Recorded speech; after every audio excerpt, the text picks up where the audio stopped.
the Planning Commission meeting for April 13th, 2021.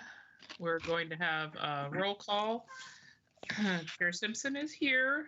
Vice Chair Kai. Here. Commissioner Waidola is absent. Commissioner Brown is absent. Commissioner Bance. Here. Commissioner Giles. Here. Commissioner Harsh. Here. All right, we are all present then. We have an item that's the consent agenda that's usually the minutes, and I just want to put it on the record that for the next time around, we have minutes that we are going to be approving soon. We have the December 8th, the January 26th, the February 23rd, and the February 23rd was our last official hearing. So we have those sets of minutes that are still on the table to be presented to the commission for vote. All right. Council liaison announcements. Councilor Scott. Thank you. Good evening, everyone. It does feel like it's been a while since we've had a public meeting. Not too much to talk about tonight. We do have a city council meeting next Tuesday, 7 o'clock public meeting. Those agenda has not been posted yet. I expect it will be in the next day or two. So keep your eye on that. The other big news, of course, worth mentioning is that our city manager, Joe Gall, has put in his resignation, I guess is the best way to describe it. He's taken a job with Clean Water Services, so he'll be transitioning out of the city, when he's on the clock, and certainly many times when he's not on the clock, so to speak. So I definitely want to recognize all of his hard work and efforts for the city over the last 9 years, and will definitely be a big change for all of us going forward with a new leadership. On that front, the city council did appoint Kristen Schweitzer, the community services director, to be the interim city manager upon Joe's departure. So she will be filling that role. She's already working alongside him, getting up to speed during a transition, and then she'll be filling that role on an interim basis until we name a new city manager at some point, hopefully in the not too distant future. We are engaging in a search firm in a nationwide search for looking for our next city manager. So we will obviously keep your eyes and ears open for news on that front. But we expect that process will take a number of weeks to play out. We'll get some candidates whittled down, then we'll do interviews, and eventually we'll make a selection. So that's the big news on this front I wanted to pass along. That's all I had for tonight. Thank you very much. We have staff announcements. Good evening, commissioners. I just have a couple announcements this evening. So we are going to be kicking off the Sherwood West concept plan relook process next Tuesday. There is a recommendation to City Council on the Citizen Advisory Committee and the Technical Advisory Committee for this project.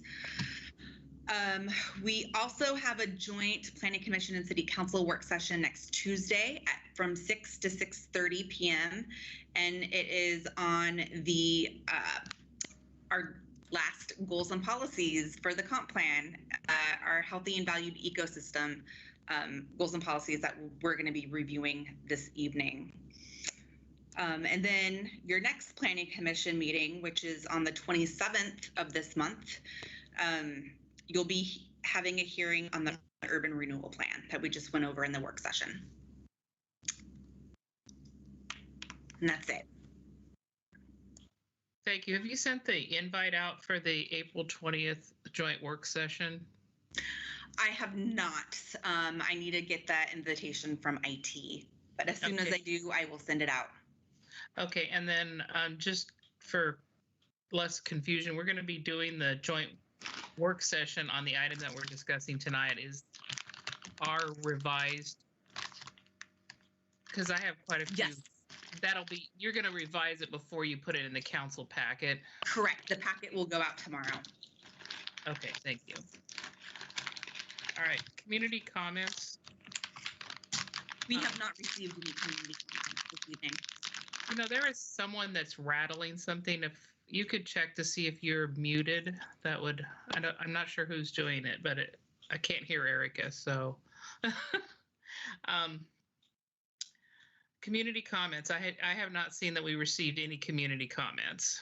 We have not. Okay. And for anybody that's listening to the recording, community comments are those items that are not already on the agenda and need to be submitted 24 hours in advance so that we can get them into the record. All right, now we're going to go to a public hearing, and I'm going to presume I have to read the land use script. Just a second.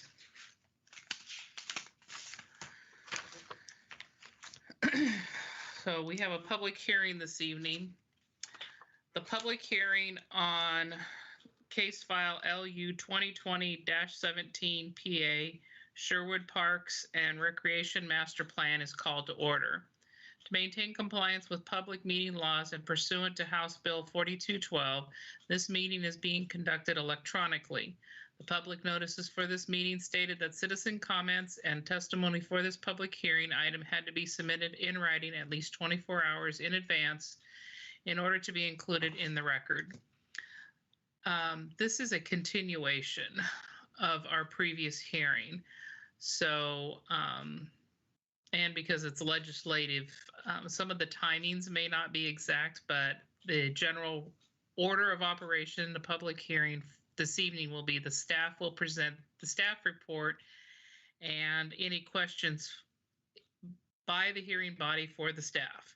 We will then open the public hearing for testimony, and time will be limited as followed. The applicant, which is the city, will have 30 minutes split between presentation and rebuttal. As previously noted, public testimony for this hearing was required to be submitted in advance in writing. Staff will read the first 4 minutes of comments received. The full text of the comments have been provided to the hearings body and the applicant in advance of this hearing and will be included in the record. There'll be rebuttal from the applicant, which is the remainder of the 30 minutes. The final comments by staff, questions of staff, if any, by the commission. We will then close the public hearing and no other comments will be heard from the public or the applicant. Discussion by the commission.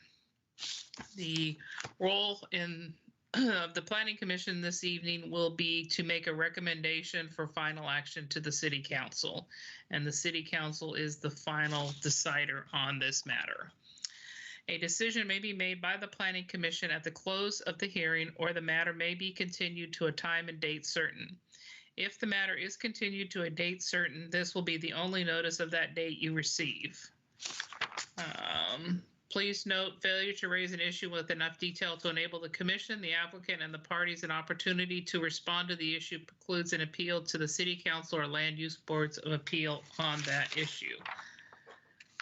Also, failure by the applicant to raise constitutional or other issues regarding proposed conditions of approval, again with enough detail to allow the commission to respond, precludes an action for damages in circuit court. This is a legislative matter, so there is no ex parte contact, bias, or conflict of interest, correct? Correct. So we will move on to, does the applicant wish to challenge any Planning Commission member's ability to participate? All right. The planning staff, I don't know how you're going to do it, Erica, if you're going to do a staff report or if you're going to turn it over to the staff applicant. So thank you, Commissioner Simpson. I'm going to turn it over to Lauren Schmidt from MIG, who's been helping us develop this Parks Master Plan for the past year and a half. But before I turn it over to Lauren, I just want to go over once again why the Planning Commission is reviewing the Parks Master Plan. Goal 8 from the state of Oregon and our planning goals, Goal 8 is recreational needs. And part of that goal states that the city, really needs to inventory its parkland, and we need to provide both passive and active recreation activities for residents and visitors to Sherwood. So since this is the planning process of developing a master plan, part of that process involves, public engagement. We want to make sure that we're reaching out to folks, to make sure that we are, capturing the needs and wants of the community within this plan. And so your role tonight is to, make sure that that plan is, capturing the community's, wants and desires for passive and active recreation in Sherwood, and to also make sure that, our engagement activities, that we did during this planning process, look all right, and we don't have to do anything more. And then I just want to stress again that this plan has been reviewed multiple times through our Parks and Recreation board in Sherwood, and it's also gone through kind of multiple revisions at the City Council work session level as well. So with that, I'm going to pass it on to Lauren from MIG, who can go over kind of the revisions that we did to the plan based on your feedback from the February 23rd public hearing. Great, thank you, Erica, and also thank you, Commission. I am just going to share a very brief presentation, and on that presentation, I'm just going to point out some of the places where your feedback was incorporated. So you received in your packet the updated plan, and sorry, it's just taking me a minute to do two things. Okay, are you seeing the correct view now? Yes. Great.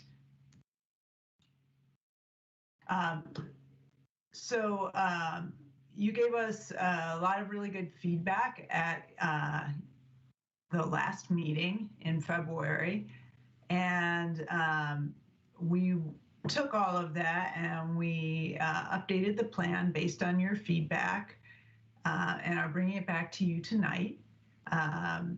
Your review in February built on, as Erica mentioned, review steps in the fall and throughout December and January and February. And so we've had a lot of really nice refinements to get this document to where it is today, thanks to everybody's review and work reading it. So first thing you'll notice the new date on the cover. The structure, however, is, stays the same. The appendices stay the same, but the updates, one of the key ones is the executive summary. You all talked about the executive summary. You'd like to see it be more of a user guide for the PRMP, and it should really distill everything so that if a person were to pick that up, they should really understand the whole process, including the public engagement, and they should be able to be oriented to the plan so that if they knew they wanted to look for, let's say, their park or their neighborhood, they'd know right where to go, or their particular issue. So up on the screen are some of the key changes. We incorporated all of that. The other thing that we did based on your feedback is move the action plan table and introductory text into the executive summary and move the full project list into the body of the document.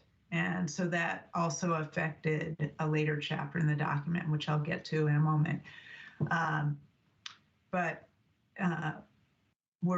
We think this came out really well and will serve as a really good user guide and a very distilled summary. We took it back to the Parks Board. They also really liked how this had come out and had no further comments. So you can see the two pages that had major changes in the executive summary. You also had some specific feedback in the park design guidelines. One of those was around the pocket park guidelines, just clarifying ownership and some other details. The discussion around lighting and making sure that it got at avoiding impacts and making sure that pedestrian lighting and low impact lighting was acceptable. And then just some removal of Plannery's comments, which we took a look at and simplified some of the language to be more straightforward. In Chapter 4, you'd asked that we add some language that specifically connected the recommendations to the assessments. And so on page 49, you'll see that's been added. And then in Chapter 5, in the draft that you saw before, the page that's on the screen is how that appeared. The new draft, it looks different, because what we did based on your feedback is insert the project list, the recommended improvements table, and its introduction that previously had been in the executive summary. We added that to Chapter 5 right after the funding section ends. And so then what that did is it inserted it before the prioritization criteria and action plan, so that you see the whole project list, then the criteria, and then the first 5-year action plan. And so this is the way that looks in the document that you received today. Throughout there were some other comments around, editorial, more minor comments, but these were kind of the big ones that shifted pages and the document itself. So I wanted to highlight those because, at first glance, the plan still has a similar look and feel. And these are the areas, though, where there was significant shifts based on your feedback.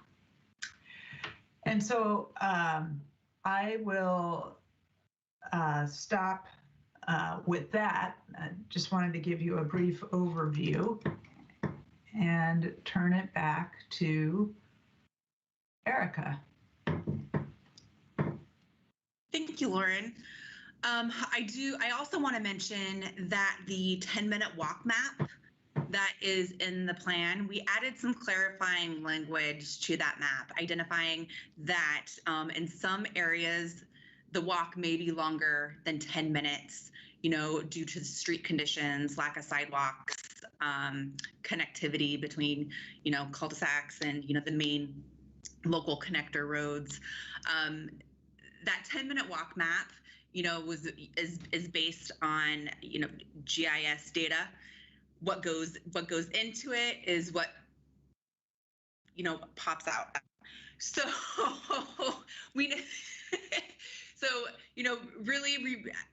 really wanted to clarify that language, because what goes into that information, or what goes into that data analysis, sometimes doesn't include, cul-de-sac length, unimproved sidewalks, and whatnot. And I know that was raised as a concern, to clarify that.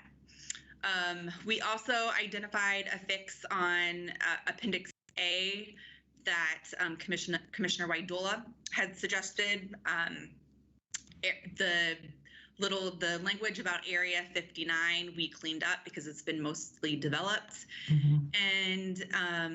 And then just another recommended change that I want to make to the plan is Commissioner Vance, your last name will be fixed on the final plan that goes to council. My apologies for that. First name, actually. First name. That's right. Was your first name. My brother did not help with this. Whose name is David, actually. No.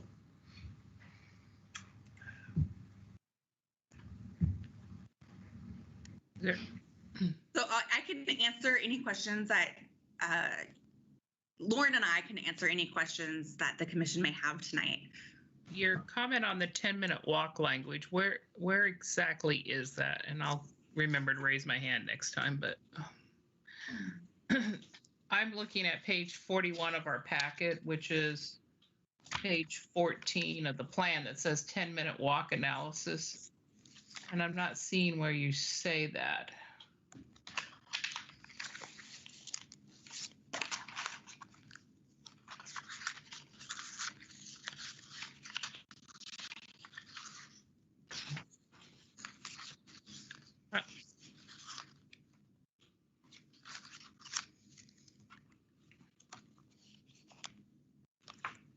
I think I saw it in the appendix, but not in the actual plan itself. Okay. Maybe. Then I'm not sure. We will make sure. I know that it states it on one of the plan maps. So I will go back and make sure that the appendix definitely is consistent with what's in the plan document. Yeah, I'm still not seeing it on page, again, on our packet, it's page 41, but it's page 14 of the plan.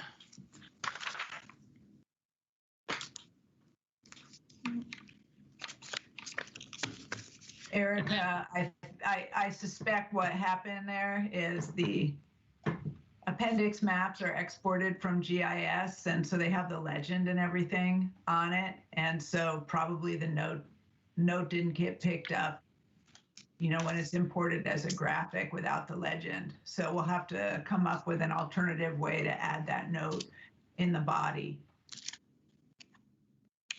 But we can do that pretty easily. Or just in the Great. text above, yeah. I don't see anybody else's hand. I had a couple other comments. They're on page 77 of our packet, which is page 50 of the master plan. There's a paragraph that I think addresses a concern that was raised at the last hearing, and it says, all recommended improvements are, aspirational and dependent upon available funding.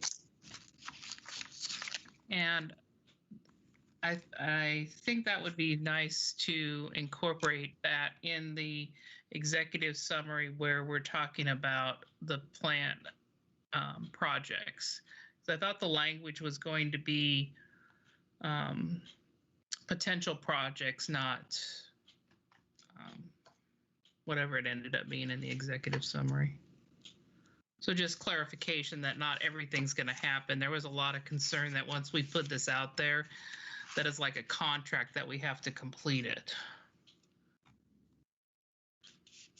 And then my last comment is, it looks like we're missing a couple of concept plans in the Appendix A. Because the Brookman concept plan as Southeast Sherwood master plan be listed in there? Because Southeast Sherwood, there's going to be a new walking trail and an open space in the Southeast Sherwood master plan, and it's not listed in Appendix A.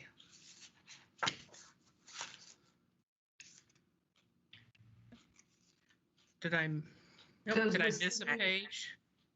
Yeah, does the city have, has the city taken ownership of those parcels yet? Well, the Brookman concept plan is an existing concept plan, and I saw that Right. the other, like the Adams Avenue concept plan and I thought the Tonquin employment plan was listed, but It is. Yeah, it is. But so we didn't list the Brookman concept plan. The Southeast Sherwood master plan is not formally adopted, but there are items that have been adopted, and those parks and open spaces have gone through hearing and are going to be finalized very shortly. And then there's no mention of Sherwood West.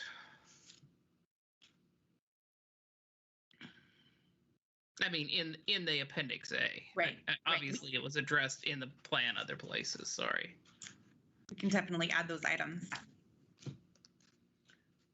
And I do appreciate the pocket park clarification. That helped out a lot because that has been a challenge for years of when, does the Parks Board want pocket parks or not? And what do we do when it comes to a hearing as a commission? What are we supposed to do with it? So thank you very much for doing that. So, and I don't have any other comments on the plan itself. My other comments have to do with some stuff in the staff report itself, some Scrivener errors and grammatical things. So, any other commissioners have any comments or questions regarding the changes to the Parks Master Plan and the final document? Commissioner Bantz? Yeah, hi. Actually, I don't have anything material at all. It's more of just a tiny curiosity question that seemed kind of funny. On the packet page 117, master plan page 90, this is that big table with all the costs. Like I said, there's a small curiosity question, but the whole of these is rounded to the nearest thousand, but you have one that's like right to the dollar. And I'm just wondering, and it's right before the total, which by the way, I summed it all and the numbers add up to your total, that's good. But the pedestrian undercrossing, I'm just curious, why is that one like priced to the dollar and the rest of them are kind of just rounded? Yeah. I can answer that. That price came directly out of our TSP, which lists that project's full cost, and that's where we grab that information from. Mm-hmm. Oh, okay. All right. I figured it was something like that. Okay. Yeah. Yeah. Otherwise, yeah, change my name and yeah, all my questions last time were addressed. So thank you. Commissioner Giles? I would just say, second your comment on the executive summary that it's just got to be really clear, because even in the rereading of it, I was like, well, it kind of sounds like these are the recommendations we're making, even though it's $80,000 or $80 million worth of stuff, and so yeah, just seconding your comment on that, and then the rest. Thank you for making some of the other changes. It makes it easier to read. Thanks. Thank you. Yeah, I see on page 23, which is the master plan, page V, the recommend improvements. We can move, you could add the comments that are on the thing right in that recommended improvement area, and that would make it less of a contract and more of a clear understanding to the next person who reads it. So, yeah, in fact, even where it says, based on the principles, strategies, and actions identified, the first one should be based on the funds available, right? Or something like that, right? And maybe even, and I don't know about propose versus recommends, it just seems, like we need to be super, super clear with that, because very few people are going to read the whole thing. But if we can get them to read the executive guide and have that be really clear, that would be considered a win for me.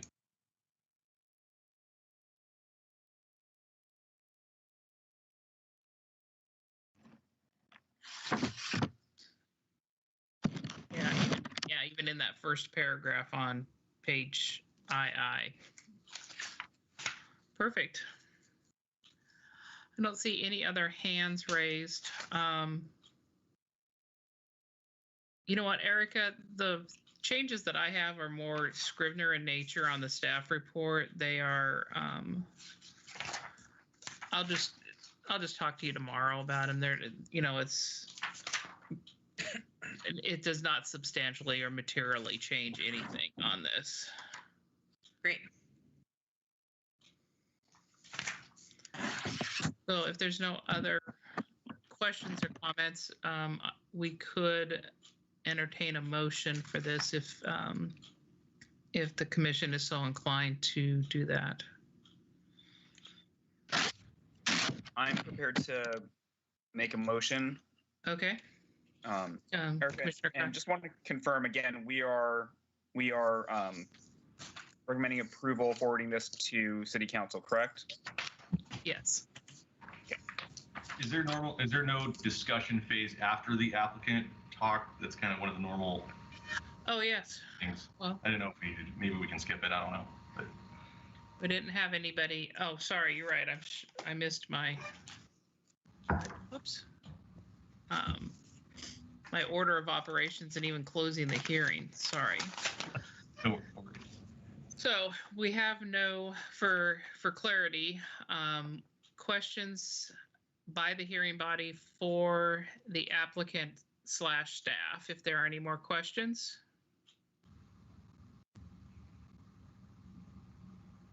And then, Erica, for the record, are there any public testimony received prior to the hearing? We did not receive any testimony prior to tonight's hearing. Okay.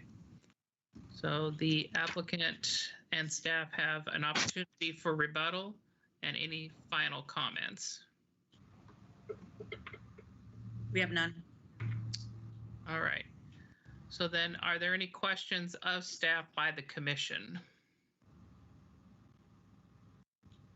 All right, I do not see anybody's hand raised, so then we are going to go ahead and officially close the public hearing, and thank you for making sure I do this. All right, so we have closed the hearing on LU 2020-017, and we will now have the commission discussion and motion by the commission.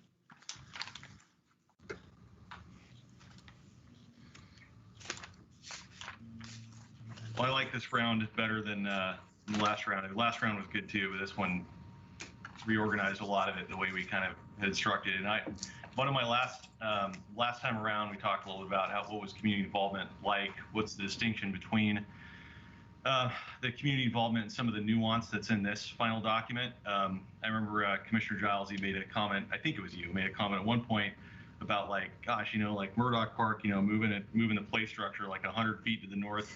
So I was kind of like, where did that come from? I mean, I can't think that survey people, went out to Murdoch with their tape measure and started like figuring out how they were gonna respond to surveys. So where's this? So thank you, Erica, for putting me in touch with Eric Neifel, and I was able to chat with him just a little bit, just to understand the process some kind of overall. And that kind of helped me understand the distinction between where the role of the community involvement was and the interpretation that came from MIG and kind of putting that into practice, and things like that might come from, well, there's these things that are needed, and so in the consultant's opinion, things have to kind of move around, accommodate those or whatever. So that helped a bunch. There's clearly a lot of community involvement here. It's been a long process to get there. So as far as I'm concerned, I mean, I think we're there personally, notwithstanding some of the other suggestions that have come up tonight. Thank you, Commissioner Vance. Very, very well.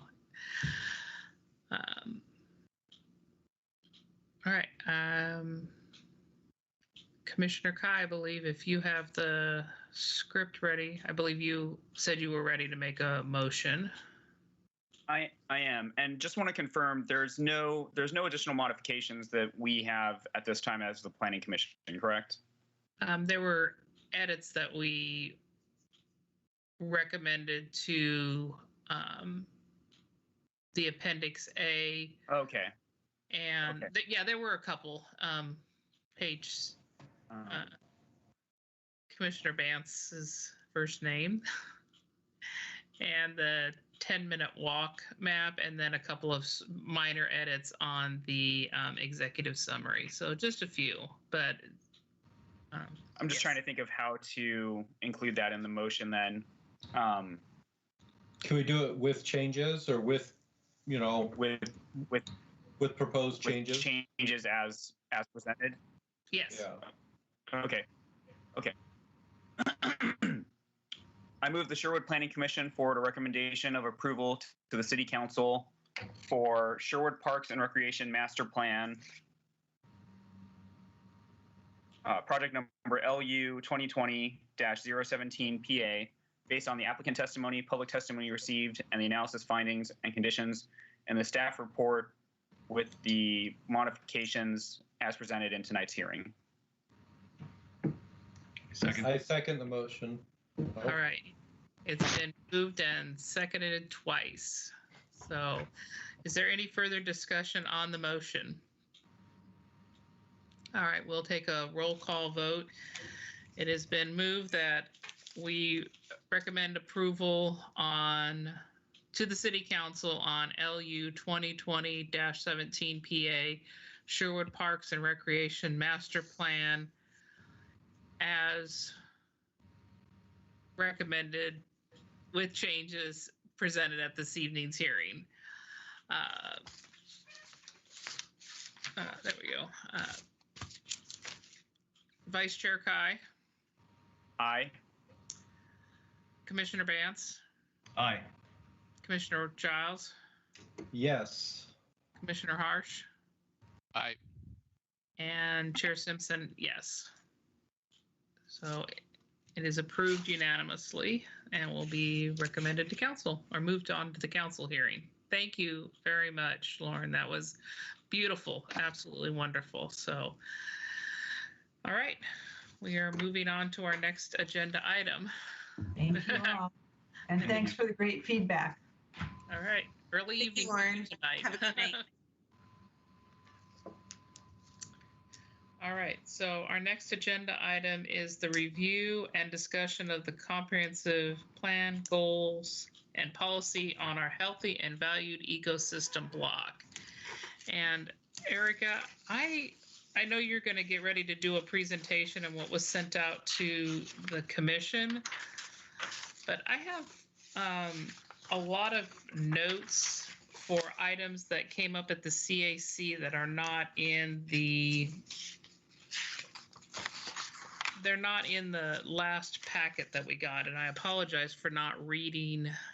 I didn't get a chance to read the revised what you sent out until this evening, so I didn't get a chance to call you during the day, but it looks like a lot of the policies were lined out and not added back in. So We'll go through those at the end of this presentation, and I'm going to be pretty quick running through this presentation because you're going to probably see the same presentation next week with council in a quick fashion as well, just because we only have a half an hour with council next week. But congratulations, we just wrapped up the last block of the comprehensive plan, which is healthy and valued ecosystems. And this is actually perfect timing because this chapter really focuses on the city's natural resources and natural resource preservation, as well as parks and open space. So as we move forward, we're working on preparing a draft comprehensive plan that'll be ready, sometime probably in May, and then we'll start the adoption process. We're looking at the end of May through July. So once again, we are focusing on our sixth block, which is healthy and valued ecosystems. The topic areas that we looked at was parks and recreation, natural resources, wildlife, and watershed habitat. And when we look at our statewide planning goals, these topic areas really align with Goal 8, recreational needs, Goal 5, natural resources, Goal 6, which deals with air, water, and resource and land resource quality and energy conservation. So where are we? So we just wrapped up our final meeting with our community advisory committee and our technical advisory committee last Wednesday. And then next Tuesday, we have a scheduled joint planning commission and city council work session on these draft goals and policies. So the feedback that I get from the commission tonight, I'll roll into a new document that will be sent out to the Planning Commission and City Council tomorrow for review and preparation of that work session next Tuesday. So getting into this theme, here's our theme vision. In 2040, Sherwood is a leader as a steward of its natural environment. Vegetated corridors are protected and weaved through the city, providing habitat, safe passage for wildlife, clean water and air, and a place for people to connect with nature. The city actively preserves mature trees and natural areas. So that's our 2040 vision that came out of our visioning process in 2018. In addition to that, 4 goals came out of that visioning exercise in 2018, 2019. And those goals are on this slide and are in the plan document itself. I'm not going to go through each one just because I'm sure you have read all these goals before. So just a little refresher about the Parks and Recreation Master Plan that we just reviewed tonight. So we have developed a Parks and Recreation Master Plan, and the plan itself was really developed around the 4 goals for this block of the comprehensive plan. The Parks Plan, of course, was grounded in public engagement. I'm not going to go through this because you already know all this from earlier this evening and reviewing the document. But within the Parks and Recreation Master Plan, Chapter 3, it really highlights the principles, strategies, and actions for future parks improvement, open space improvements, and habitat areas in Sherwood. And so we are really focusing on those principles and strategies in the Parks Plan. So the Parks Plan has these 8 overarching strategies. And what we have done is we are really wrapping up those 8 overarching strategies and placing them into the comp plan document itself as policies. They're going to direct the city and our policymakers to create actions that address these strategies. And in the Parks Plan document itself, it lists a whole bunch of action items underneath these 8 strategies. And really, those are the action items that the city will be moving forward with in the future. That gets to all of the projects at the end of that plan document. So some key policy considerations and outreach. These were our 3 policy considerations in this block, and these policy considerations were things that weren't necessarily addressed in the 1991 comprehensive plan. That plan didn't really talk about, designing with nature, which is kind of a new theme that has come out. It doesn't talk about preserving our urban forests, and it doesn't necessarily address reducing light pollution and promoting and how it can promote urban and wildlife habitat. So just like all of our last blocks, we interviewed some key organizations and group and our partner agencies. So we reached out to the Oregon Department of State Lands, DSL. DSL, they really coordinate watershed protection here in Oregon, and they review, anything that occurs within wetland boundaries. We reached out to a couple of nonprofits, Tualatin River Keepers and Tualatin River Watershed Council. We also reached out to the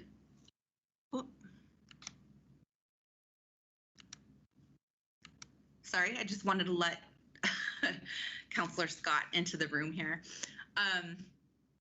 Metro, we reached out to Oregon DEQ and PGE, and of course, Clean Water Services. And we asked them some questions in regards to, what are some trends and drivers of change for natural resource protection?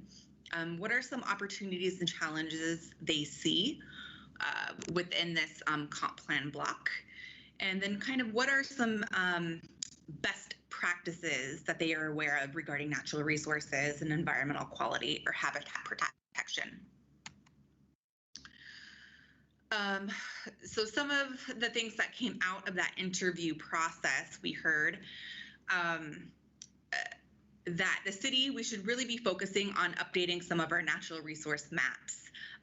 Our natural resource mapping dates back to 1992. It's a bit outdated, and there are a lot more data sets that are out there for better mapping of these natural resources that we can tap into. We also heard about maintaining wildlife corridors, and also when we are maintaining our wildlife corridors, kind of the best practices that they're looking at these days is to design things in such a way that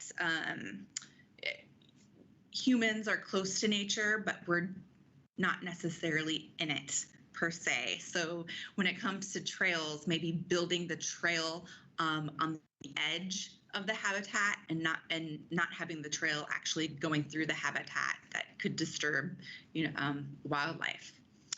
We also heard actually quite a bit on what folks call dark sky policies, and really those policies deal with light pollution. Many jurisdictions nowadays are including policies in regards to light pollution, or these dark sky policies,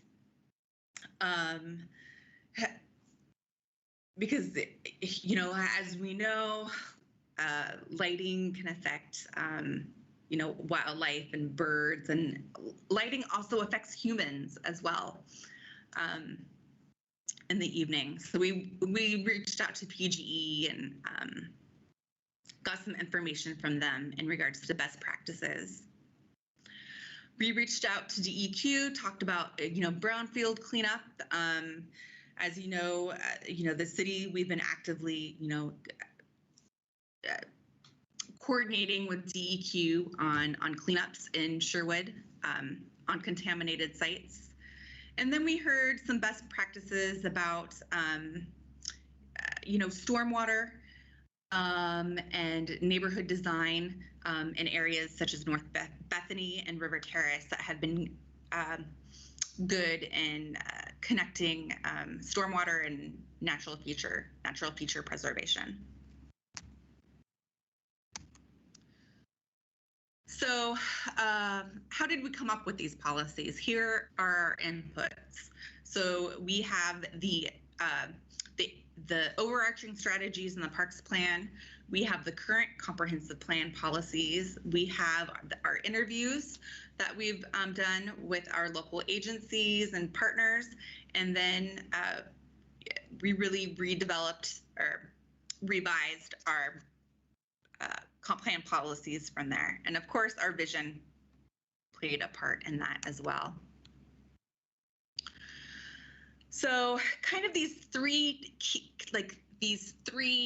key theme concepts that we put out to the community. The first one was designed by nature. Here is a supporting policy for that. I'm just going to quickly go through these because I know that you have them in your documents this evening. Our policy in regards to preserving tree canopy in Sherwood and our urban forests. This policy has to do, with reducing negative impacts of light pollution. So this is kind of our dark sky policy.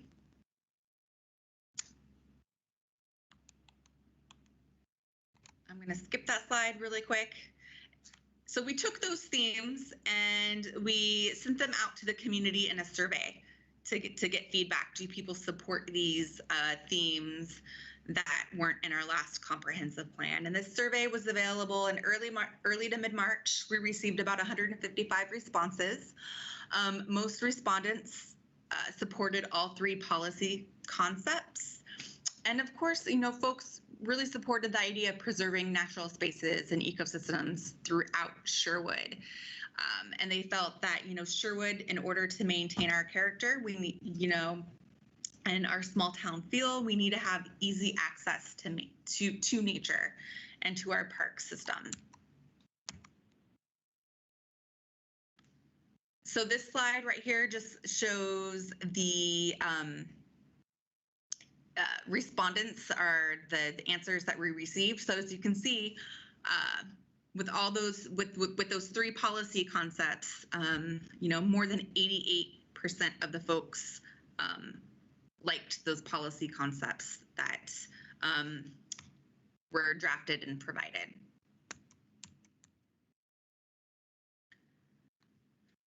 So with that, our next step is we're developing the comprehensive plan document. This document will be coming to Planning Commission for a couple of work sessions before we start the hearings process with the Commission and City Council. And as I stated earlier, we hope to have this plan adopted by the summer. And with that, I'm actually going to step now into our draft goals and policy document. So just for clarification, sorry, the last slide, you go from parks and, I'm echoing, so it's kind of annoying me. You went from the online survey of where it stands and discussing what we were working on for the healthy and valued ecosystem. But this last slide is an overall project status. Right. That Yes. wasn't clear in your Yes. presentation. So this this slide says that we are done looking at individual blocks and that we are going to go to hearing very quickly over all 6 blocks. Correct? Correct. That is right. Are we supposed to make any comments on like the light pollution thing or anything like that, or is that at a future time? Yeah, no, we're going to go over those draft goals and policies this evening. So, Okay, all right. Yep.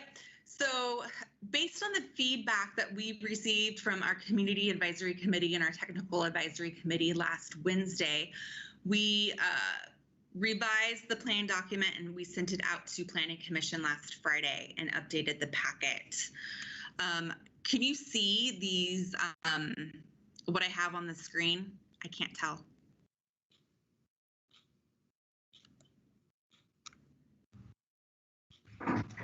Yes. Okay, Yes, great. you can see the screen, yes, yeah.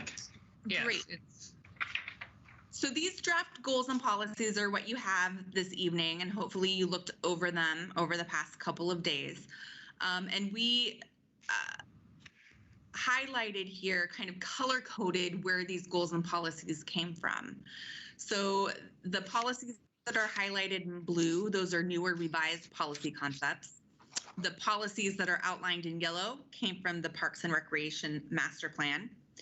And then the green policy concepts came from the existing comprehensive plan document itself. So with that, I think, Jean, I don't know how you want to go through each goal and policy. We can go through each goal and all the policies by themselves, or I'm going to leave this up to you.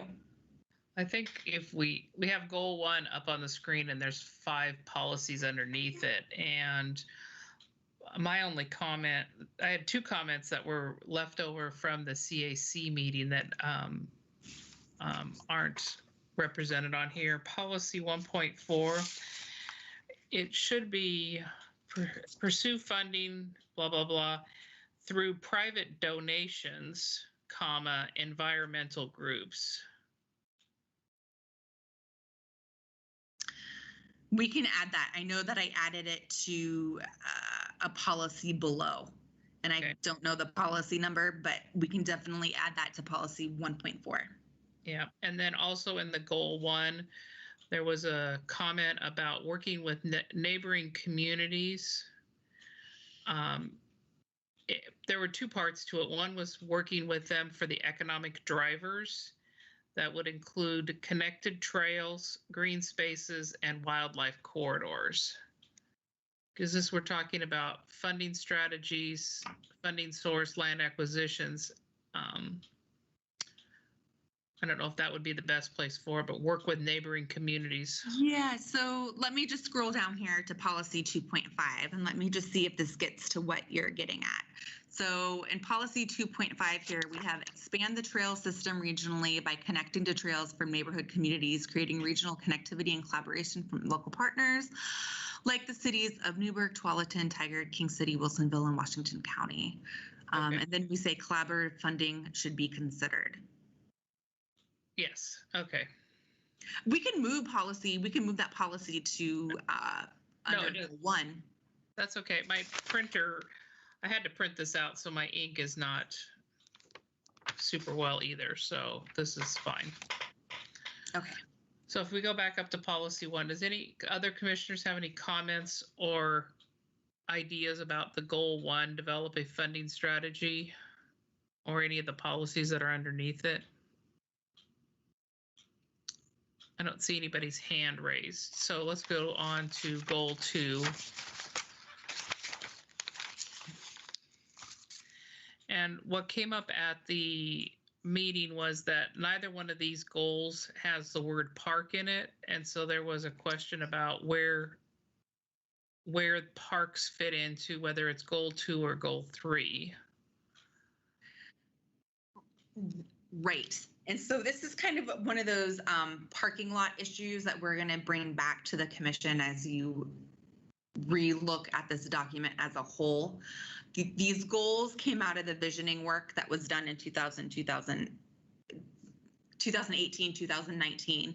We've kind of already, blessed them in some way, but they can be changed. But just for transparency purposes, Jean, I fully agree. We should have the word parks in at least one of those goals. And can we add it there and maybe just put it in?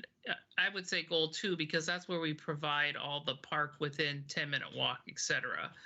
And so even just in a different color, yes. I don't like color because my ink cartridge didn't work, and so I can't read everything instead of a different color. I ran out of blue ink for some reason. Or just put a little note next to it that says in the comment off to the side that park, this goal was modified after the original adoption by the council. Perfect. Or slightly modified. We can definitely do that. And so policy 2.4, we actually moved this policy under 3, and then we broke it apart into 3 separate policies, and we'll get there here. We'll get to that in just a minute. And there was another, again, I don't know if it's funding or not, but there was a idea to encourage development to include common areas within the communities as they are built. Did that get added in there someplace? Yes, and I think that's under policy 3.2. Okay.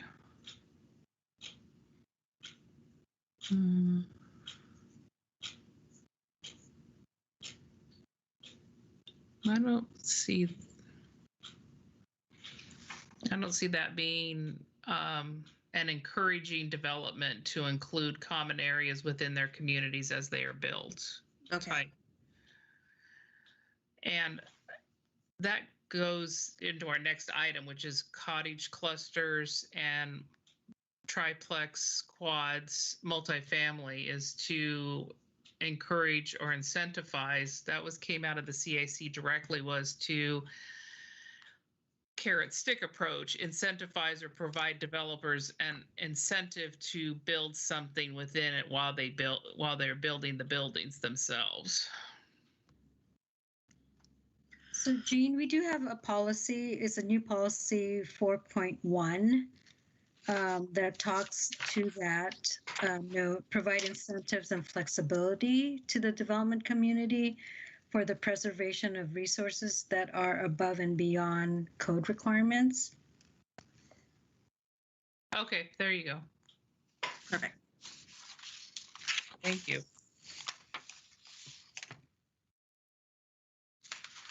But any commissioners have any comments about the goal 2 policies? It's a little confusing because we're doing cut and paste on the fly after we got everything.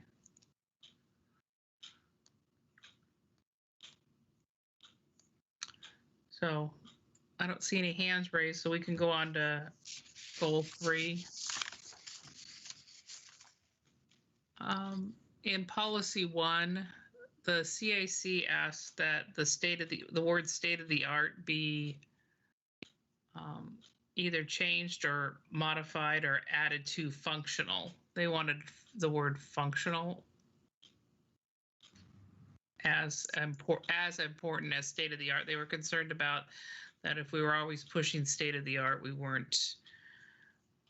So, right, I remember that comment. And then in policy 3.2, we provided a new policy here where we say provide outdoor park enhancements that consider enhance the city's quality of life, community identity, and encourage functional, safe, and aesthetically pleasing development while maintaining compatibility with the surrounding environment.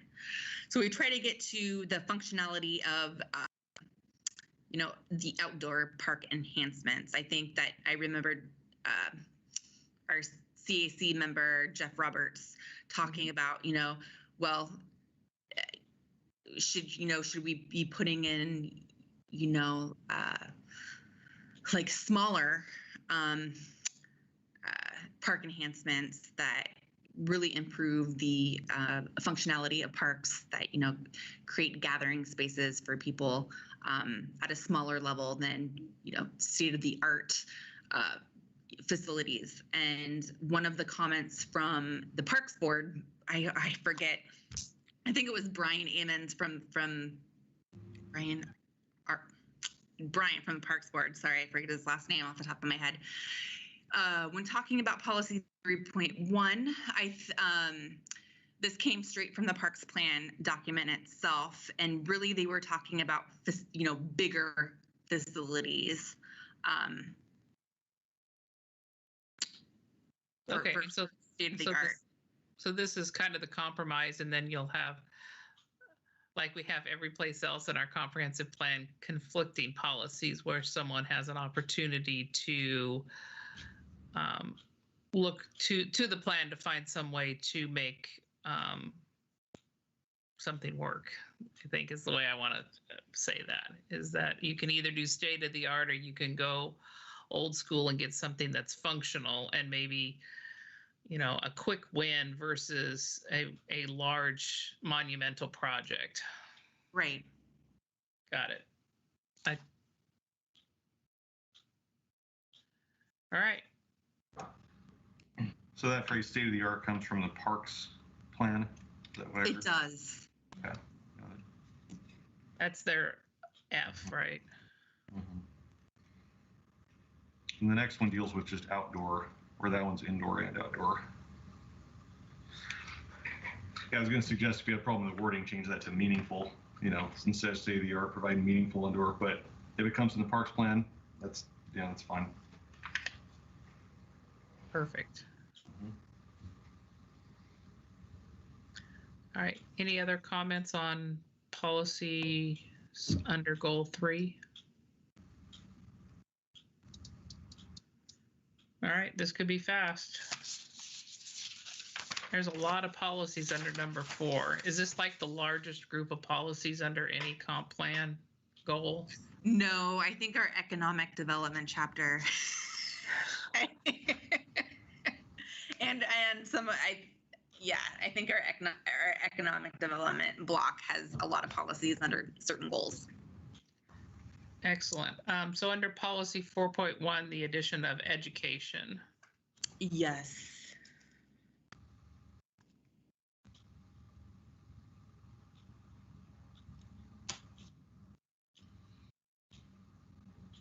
That's the only thing that I saw that we had brought out at the CAC that I didn't see, and I see all the other stuff now in there. Yeah, so my only comment on the light pollution one is I feel like balancing, yes, the impact on wildlife and light pollution and stuff, but also on safety from a, I'm running early in the morning or late at night, and I want to feel safe on certain roadways, right? And so that's like it's one of the things where I feel like I I shouldn't expect to have total lack of light pollution for looking at the stars when I'm in Old Town, right? But I could have a, expectation that we've, adjusted the color and temperature and, stuff like that on street lights as we're out in the other area. You know what I mean? Like I'm trying to figure out the balance between safety, health and safety, and light pollution. Is like safety from like I'm literally running in the morning or at night when it's dark, or I'm walking by myself, right? I'm not talking about lack of vitamin D. Right. Right. Okay. Public safety. I get Public it. safety. Yeah. I noted that, and I'm sure we could probably find some language to incorporate that into this policy. Yeah, and it really just feels like a balance, right? I love, seeing all the stars as well, but I also, know I have a wife that runs, and I hear often about how scary it is. So. Well, some of the other light pollution that the city can look at is like those acorn lanterns that we all have. They throw a lot of light up, straight up, that does nothing for safety. And right, yeah, we heard that quite a bit. Is I don't even know if does PGE and the other agencies allow those anymore, or is that just a city of Sherwood thing? I do know that they are on our lighting list. Anymore. Oh, yeah. Sorry, go ahead. They're not being, I was just going to say, they're not, we're not installing new ones. Mm-hmm. Obviously, we will eventually be phasing them out. Yeah. Having lived through the traumatic blue painting of light poles, I can't imagine the fight we'll have when we try to replace those light poles with a different style. I think they just have caps that go on top of them, don't they? That is right. They have little hats that shield the light down. So bats and owls aren't being. Hey, if you can get the one that's right behind my house to stop blinking all day, all night, I'll take that. It just goes on and off all the time. How annoying. Yeah. All right. And you still have your hand raised, but I'm going to presume you're done with our. Okay. So does any other commissioners have any comments, questions, concerns? We'll get to see this again revised with the city council. Yes, Commissioner Bans. I have two on 4.4. It refers to educational efforts. I'm just wondering what that means. Protect and enhance natural areas through a combination of programs, lists all these things, and educational efforts. To who or whom are we, like, what is envisioned by educational efforts? Just flyers out to the community, or people who make the decisions for things? Yeah. And what does that encompass? So, flyers out to the community, information, and city publications on our website. And then during like our Arbor Day festivities here with the city, we do a lot of educational outreach to our elementary school, children in regards to, the benefits of, planting trees and enhancing, our open spaces. Okay, stewarding them all and all that stuff. Yep. Okay. And then there are a lot of policies here. So 4.300. No, 4.8. Protect Sherwood's urban forest by preserving tree canopy, inventorying significant tree stands, and so forth. That's fine. I was just curious. every other policy tends to have words like consider this or that or enhance this, kind of words that sort of thrust in that direction but don't hardline. And I'm just wondering if this gets interpreted as hardline, preserve tree canopy every case. Maybe that's what we want. I was just curious, is that something we want in here worded that way, or have it kind of be that's what we generally want, but we'll listen to exceptions kind of thing?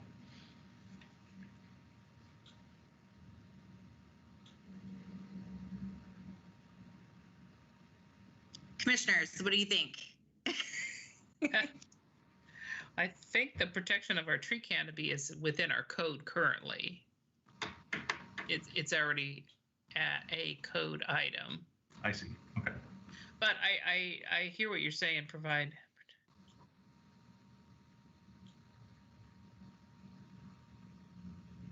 Yeah, I don't. Yeah, so I mean, if it's part of code, that's fine. It just kind of struck me that was a little bit more of a solid statement than some of the way some of the other ones read.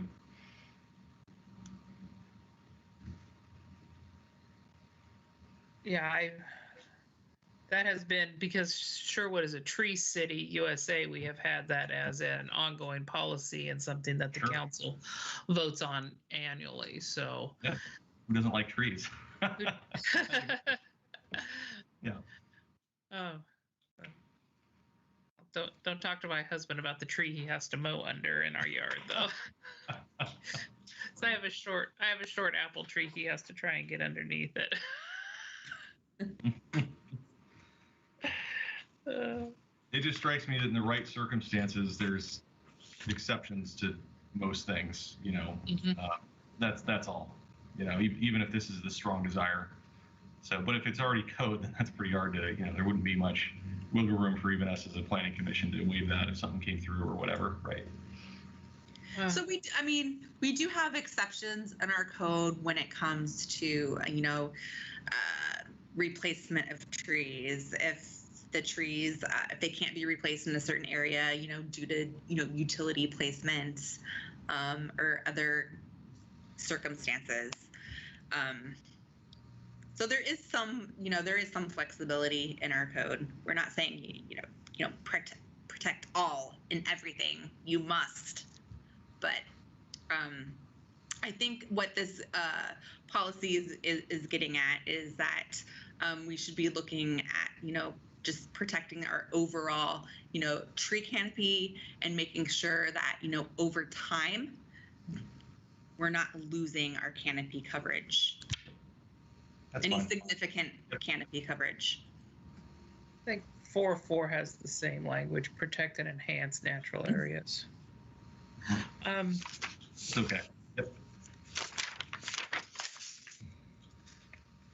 When we were talking about something, do we have, we had open spaces, green spaces, and trails.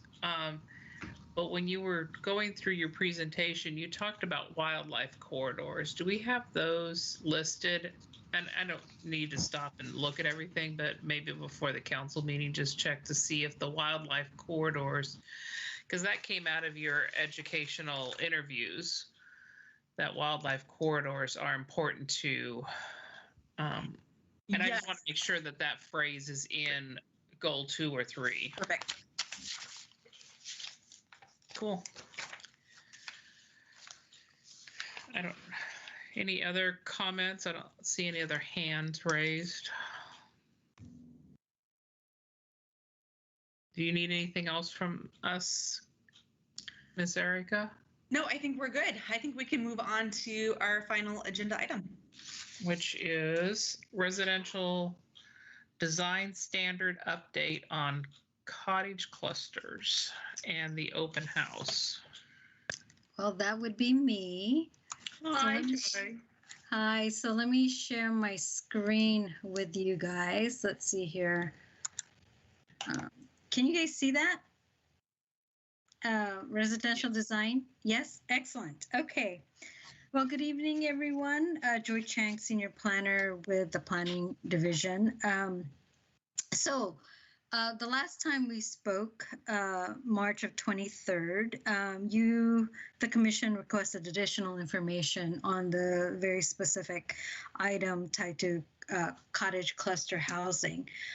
So let me just describe it in a brief paragraph, where a cottage cluster is a grouping of 4 or more small houses on one lot or on individual lots facing a common area. It typically includes studios or 1 or 2 bedroom cottages, up to 900 square feet of building footprint. And then the cottage entrances commonly face a shared open space or street.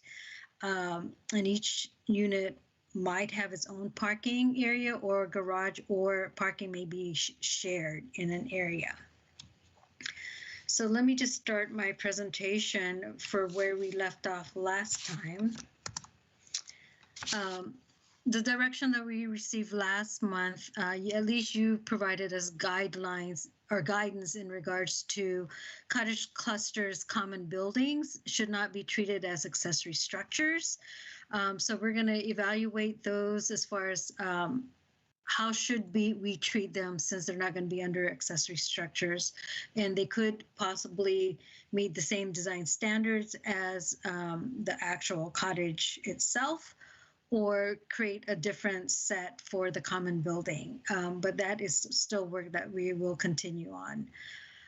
Secondly, private streets should be permitted to serve more than 4 units.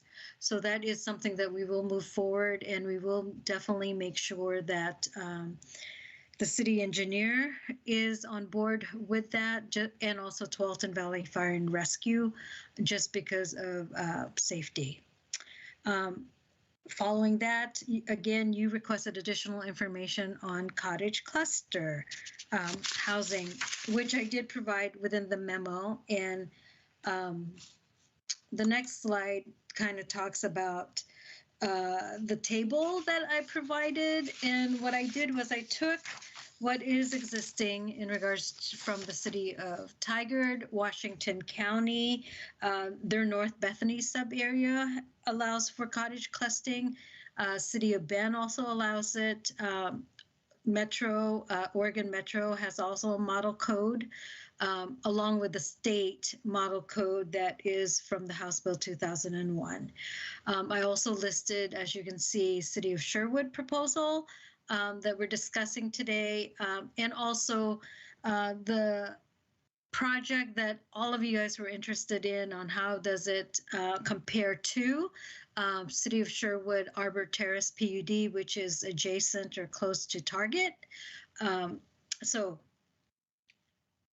Before I move forward with specific questions, does anyone have any questions for me at this time in regards to what it is? And hopefully you had a chance to look at all the links that we provided as the type of cottage housing that have been built, and some that have, the styles have been built, but they were developed through a plan unit development.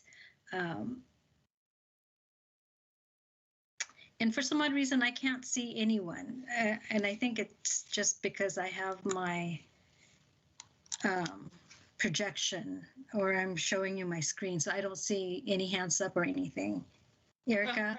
Nope, that's right, Joy. When you're sharing your screen, you can't see anyone. Yeah, So, but I don't. How about if I holler out if someone's got a hand raised? Okay. I was going to go back to the slide before. Can you tell me how 75-foot lot, is that width or depth? Because that doesn't make any sense. That is width. That was what was the standard. So this is with cottage cluster. Typically, you can create it under one unit, right, or one lot, and you can have like 4 to however many that we say could be allowed within that one lot. There's also a different perspective where we can try to create each individual lot is owned, along with the land, is owned by, are all individually owned, right, versus commonly owned. And it's my understanding, like with the city of Tigard, they basically have 1 unit per 2,500 square feet for lot area, but the minimum width that they require for that one particular development is 75 feet. just like us, how we are saying, if you look at our table, we're saying that whatever the requirement is of the underlying zone, let's say 5,000 square feet, that's what the minimum lot size we're going to have. Which makes it difficult for someone to say, oh, within this 5,000 square foot lot, I want to develop 4, but I want each individual unit to be separate, as in like being able to partition all 4. Under our current standards, we wouldn't be able to do that because our minimum lot size is, as an example, 5,000 square feet. Does that make sense? Or even our minimum lot width or lot depth are all the same underlying zone, which is 60 feet or 80 feet. Because what I picture, let's just pretend that this is a corner lot and we're creating 4 lots or 4 cottage houses within that unit. It's based on our standards that we're proposing, they can't individually section those off because none of them are going to meet the minimum 5,000 square foot lot size. But are you saying that, I guess I'm getting, what you said, it was not clear. Are you saying that you're proposing that the city of Sherwood keep the same as the underlying zone, that MDRL has 5,000 square foot minimum lot size, and that we're going to propose 5,000 square foot minimum lot size with 60-foot lot widths, and that we're going to have 4 cottages on one, or we're just going to have 1 cottage per 1 lot? I'm confused. No, we would end up with 4 cottages at a minimum, 4 cottages on that 1 lot. How do you do a minimum? I mean, at that point. Right. Well, cottages, that's one of the one of the questions on if we should have a minimum. And if we do have cluster housing, it does require a minimum of having 4 units in order for it to really work as a cluster. So you're saying that every 5,000 square foot lot would get 4 cottages on it, because we're not allowing a subdivision. So we wouldn't change our lot width or depth. Correct. We would just have 4 buildings on that same footprint area. Yes. Yes. And the 4 buildings then would also have a common area in the center of it.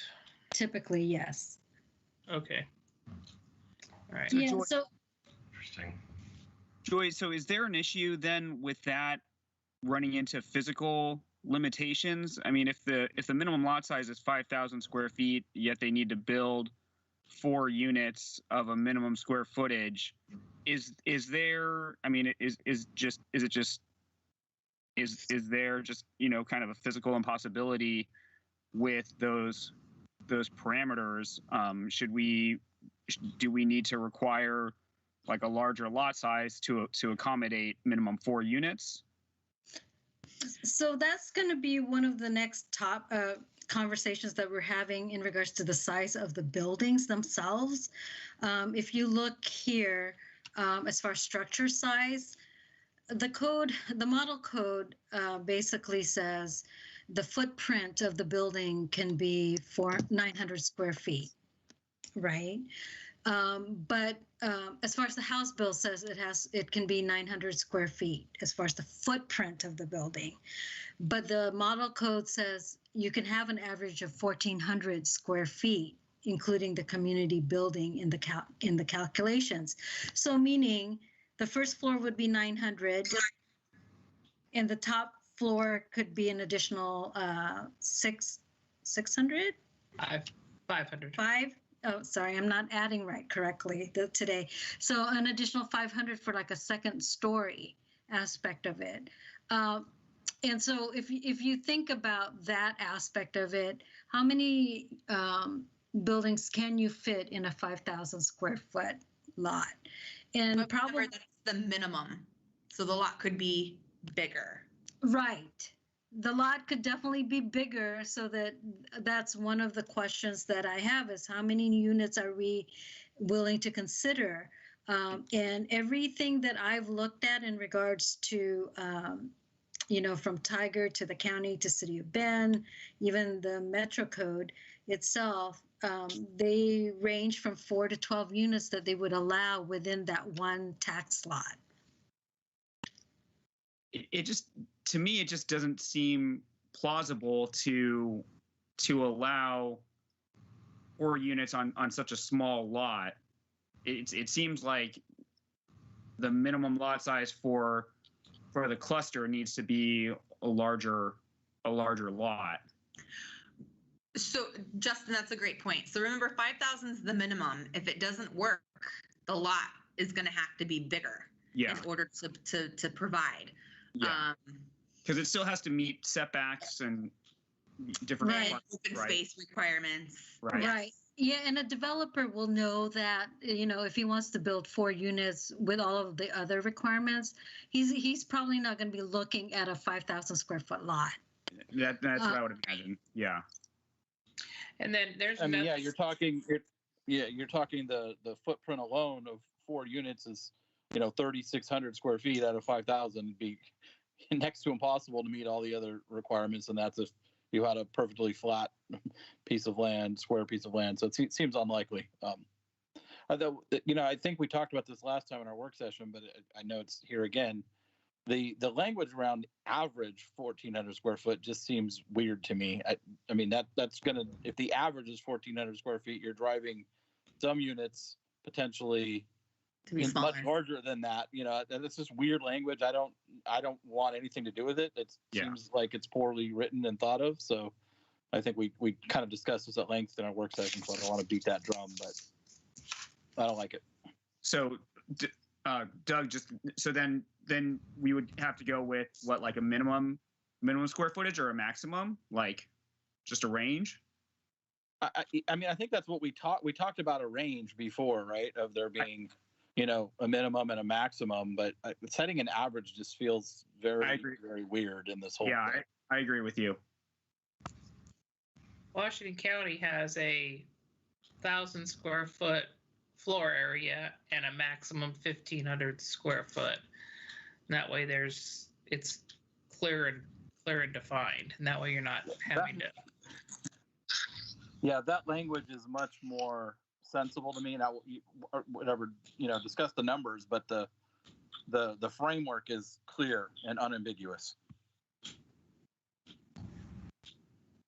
I agree, because otherwise we're left going, when it comes to hearing, who's going to make sure that, I mean, I know staff would have to do all that, but it seems from an administrative part of this, having to average whatever happens would be onerous on both the staff and the hearings authority as it goes through to make sure that it complies with that.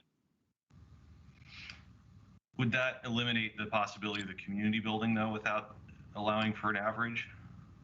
I think the community building should be, I guess in my opinion, the community building they should not be penalized for a community building. It should not go against their average or their maximum. The other thing I think I picked up from you, Joy, is basically having a 5,000 square foot minimum. Basically, if a developer is going to come in and put one of these cottage clusters on there, that all but guarantees that it's going to be a common ownership of the lot the developer's not going to be able to partition that into one unit on each lot that they can sell.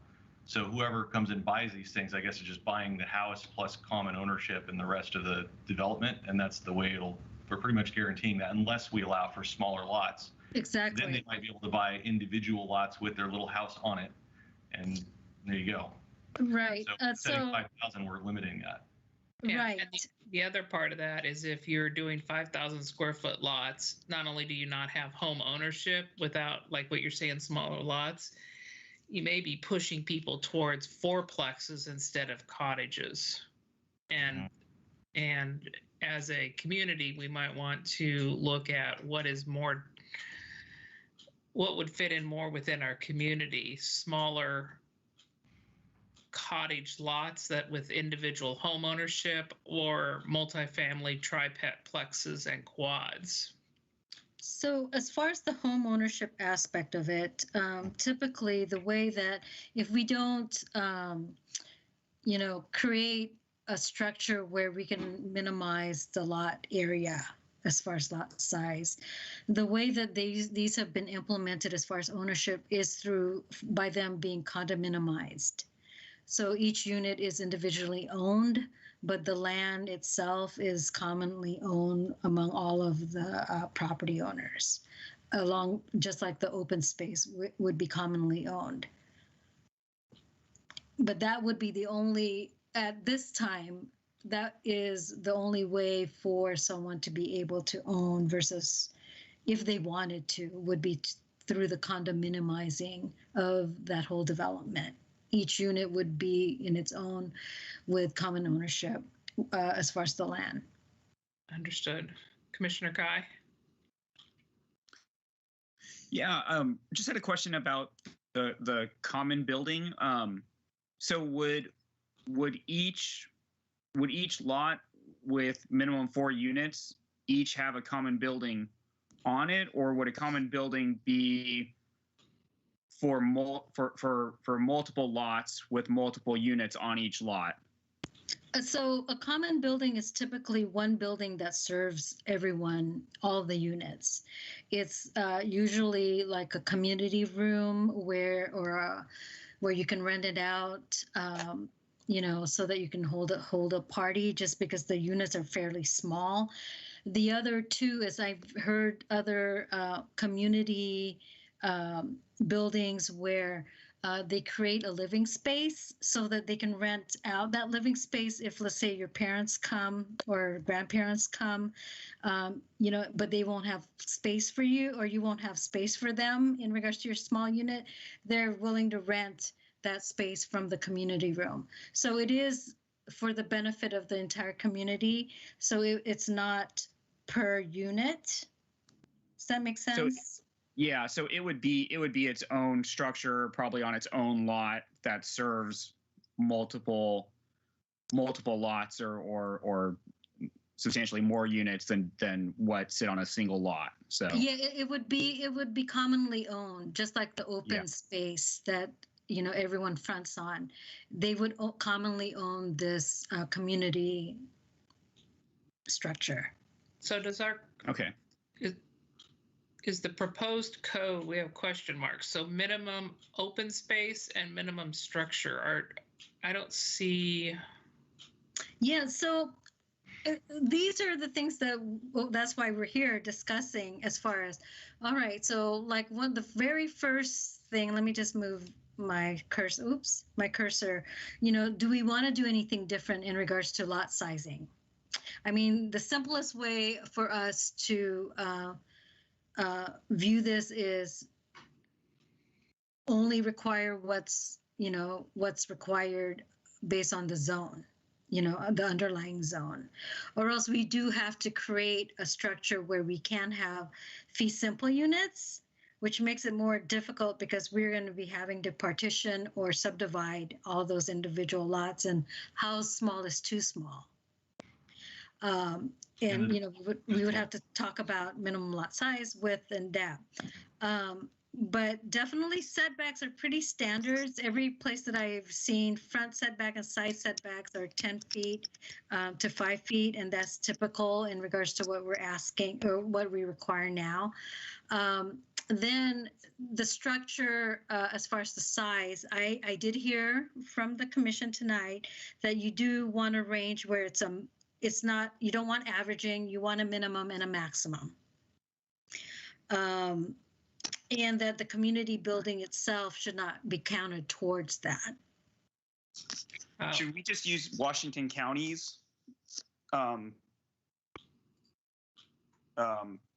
what structure size? Yeah. Their standard? Yeah, their standard. That's the word I was looking for. Thank you, Joy. Yeah, it is up to the commission as far as, let me know, because it is sounding as if that is our standards that you may be okay with in regards to moving forward. Yeah, I don't have a problem with the Washington County standard. I don't know what do other people think. Yeah, I wouldn't want to reinvent the wheel on this. The only thing I would say is, we want the most generous. I'm not sure that it's a rule that we should always accept that, their standards, but I say that's a good starting point to look at. Like what's right in downtown Beaverton is not necessarily right for us. So. Okay, great. All right. What's the minimum lot size for Washington County? Or are we just talking about the improvements at this point? We're just looking at the improvements. I think, they didn't. It's based on the typical zoning, because they didn't call it out. So if they didn't call it out, then typically it's whatever the underlying zone is. Which steers the route of common lot ownership. Yes. And I'm generally in favor of. I mean, ownership is a good thing. It gives people, ownership. Honestly, they will own the house or the cottage, but not and a portion of the land. I guess it is common ownership, so they do have some actual ownership, not renting it from anybody. I just think, solving with a small lot size could result in other things, like I was kind of mentioned earlier, maybe just row houses or something. Developer might come in and do something totally different than not intended by the cottage thing. So I guess my thought is also, at least at this point, leave as per underlying zoning there as well, and let the improvements be what we just discussed, and it'll work itself out. I don't know. That's kind of my initial thought. Commissioner Kai? Gene, what are your thoughts on it? Because you said something interesting about the code could force people more towards triplex or fourplex versus individual clusters. Are you thinking that smaller lot sizes would allow for the cottages more versus triplex or fourplex? Well, I wanted to remember what was important in our community, which is individual home ownership and buildings on individual lots. And if we back developers into a corner where we don't give them enough flexibility or opportunity to develop individual lots, they could build what's easy, which is putting up a fourplex. And so I want to make sure that there's incentives and opportunities for the code to allow what our community has become accustomed to, which is single family home ownership. Yeah, that's the risk of what I said, for sure. Yep. I don't have a perfect answer, but the reason I mentioned Arbor Terrace and why I brought it up was that that parcel is zoned high density residential, and the developer came in with a unique opportunity to allow individual home ownership on small lots with those specific design criteria. If it were not for that PUD, those would have been apartments there. And so it's an opportunity to say that worked and seems to fit better in the community than potentially very large apartment complex would have fit right next to Century Drive. And so I don't know if I have the right answer or any answer that makes the best sense, but that's what I'm just trying to. So are there places or locations in Sherwood that we can designate code that's built or modeled off of Arbor Terrace, like you're talking about, so that we can try to have that flexibility for that type of construction in certain areas, like would that be good, or are you thinking? Because I know we've talked about this a lot before, where we don't want to just open that ability up fully to the entire town necessarily, or I don't know if we necessarily want to do that, or if we want to restrict it to certain locations. I think if it's zoned high density residential, that's what Right. that's what the zoning map is supposed to be for, is that the Yep. higher density that's closer to transportation and services allows for that product, whether it be multifamily or small lots. I don't know how you would implement the PUD guidelines any differently than you would what we're doing under the cottage cluster criteria. All right. But I agree with you, because I think it seems like the cottage clusters would make more sense in the high density zones, correct? Yeah, absolutely. And they Yeah. can be very well done. And Yeah. they provide a great service for people in the community as they want to age in place. You know. Yeah. You can Or as a stepping stone to, Mhm. you know, as a starter home, or as, you know, they're really a great idea. I just drove through Villebois last night, and I feel like we ought to just pick that up and throw it in Sherwood West and call it good. There you go. That answers your With question. more parking, with more parking. With more parking.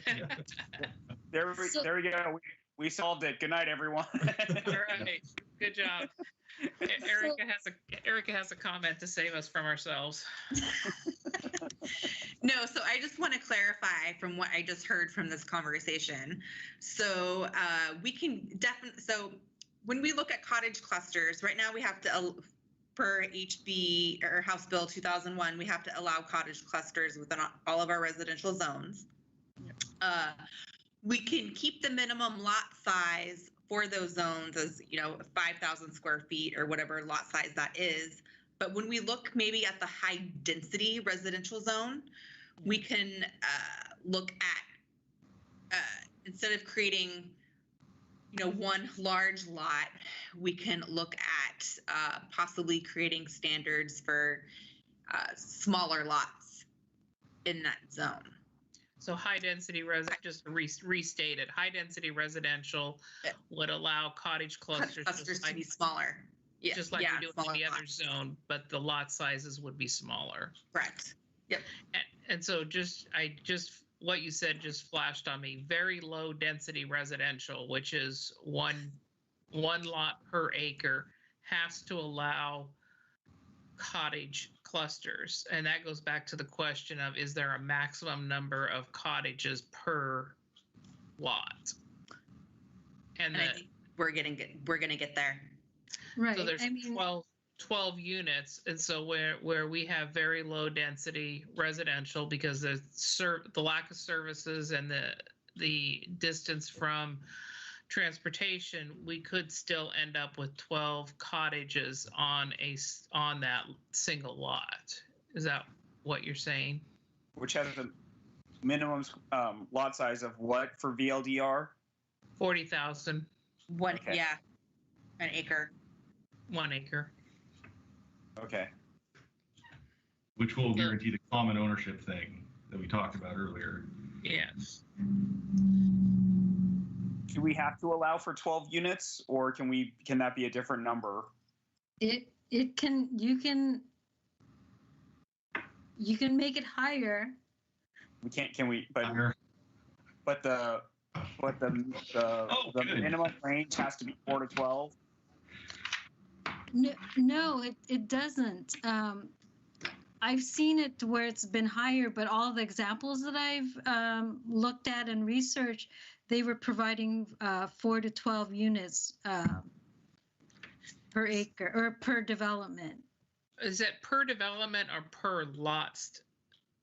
I guess I'm confused, because if someone had 3 lots, each 5,000 square foot, then 12 units combined with common ownership is different than 12 units on a 10,000 square foot lot, or a 20,000 subdivided very low density lot. I guess I'm confused if the number of units is code wide or is it per I like to think of it as per site. per site. per So- site, not per zoning? Correct. So- So per site. So let's just say you have a 8,000 square foot site, a lot, and within that 8,000 square foot lot, you have somewhere between 4 to 12 units.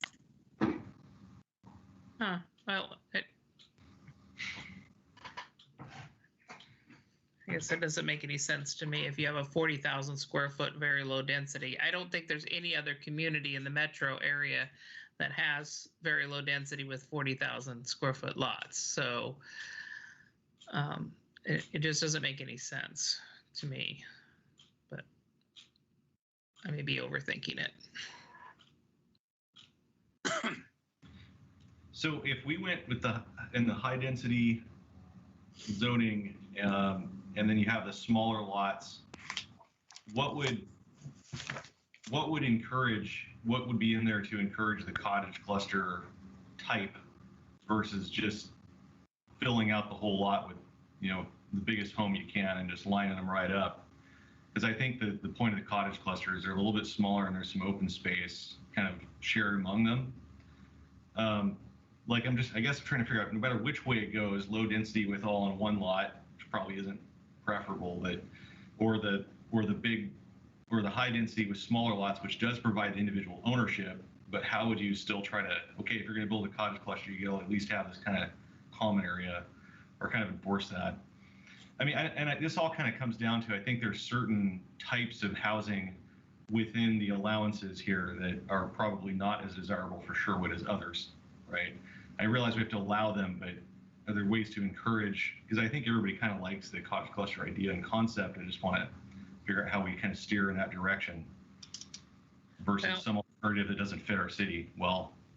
Well, if we're in a cottage cluster going to be in whatever, Washington County, we would look at that. They say that for every cottage, you have to have a 3,000 square foot private open or 300 square foot open space. Now that's how much land is that developer, if they're going to build 10 units, they're going to have to put in 3,000 square foot private open space. What do they have to build in that same area for a fourplex or an apartment in order to incentivize someone to build the cottages to have a product that's similar to what Sherwood already has? That has to be the easiest or the best alternative, right? Mm-hmm.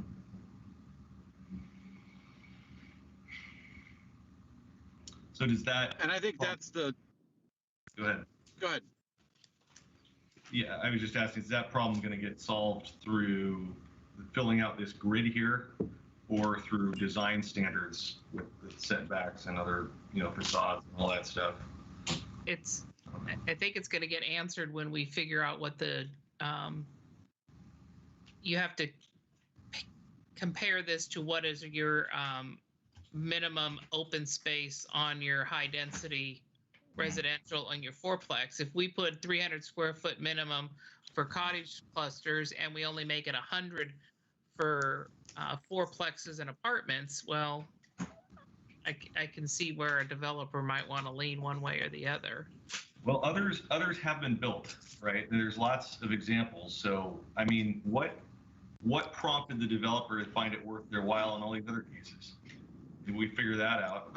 I think that's a great question, but I also think the world has completely changed or is about to completely change. So I'm not sure that that's necessarily going to be informative, because those options that are going to exist under HB 2001 did not exist before. And so the developers had, they couldn't just slap a fourplex on a lot. And now they'll be able to. So I think to Gene's point, that the right way to go about this is, let's actually do some math and figure out if we have this model code or this these dimensional requirements of this grid, what is gonna, if you just run the math, right, and say what is the thing that's going to allow the developer to build the most units, that's probably what somebody who's looking to maximize their units and dollars is going to gravitate towards. So if we build that grid then to incentivize the things that the community wants to see more than the things that they don't, then maybe that's the way we get there. That's a good point. So just a couple of quick comments. I know that Commissioner Harsh has to leave the meeting here very shortly, and my battery's got a few more minutes left, but I want to make sure that we get questions out there. And I can just, if we need to continue the meeting, I just need to pause and go get a power cord. I just wanted to see where we were with, did we give you enough answers, Joy, or do you need us to? I do really think that you have provided me with some alternatives, especially with the high density residential and looking at that and the being creative in regards to the standards to allow for individual ownership as far as building and land, but also everyone's discussion in regards to incentives so that we can get this type of housing in versus the apartments. What can we change up so that we can accomplish that to incentivize the development community, that these are packages or housing choices that they should, gear towards. I'm pretty good in regards to direction. Erica, your thoughts in regards to direction from the commission? No, I think we have some. I think our conversation tonight was great. I think we have some clear direction as to where to go. I think what we need to look at now is kind of what those numbers look like on the ground and making sure that we are incentivizing the right type of development for Sherwood. So I see Commissioner Kai's hands raised, but I want to be respectful because Commissioner Harsh has to leave, and I wanted to make sure if he had any last comments before he bops off in 2 minutes, give him a moment to speak. That's fine. No, I was listening along. I think I like the Washington County Code. I think we're still kind of roughing our edges around trying to solve for this. Villebois is a mix of really, some very large ones, some very small ones. They're right on top of each other. That's all on-street parking, or some of them have the little behind the building parking type deals where the garage in the back.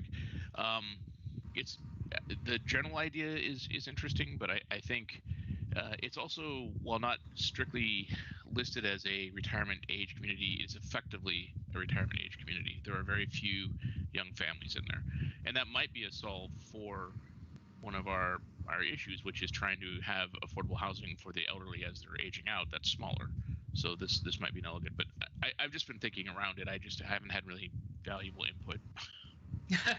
No, appreciate it, and yeah. I thank you. Yeah, and I'd love to see the number on that. I actually know several young families there that have, and with the elementary school there, and with, some of the other things there. I think there are some ways to attract a good mix there. So although I highly agree that there's a premium that is being paid that maybe not attract all of the young families, but I think there's a way to do it right. All right. Thank you very much. Commissioner Kai? So clearly, it seems like we're in this direction of wanting to incentivize cottage clusters, especially over triplex or fourplex type housing. Does HB 2001, are we able to, are we able to adjust our zoning so that cottage clusters are more more desirable, and at the same time are able to adjust like triplex or fourplex so that it's less desirable, or are we not able to change fourplex, triplex type zone code and only have to work with cottage cluster type code?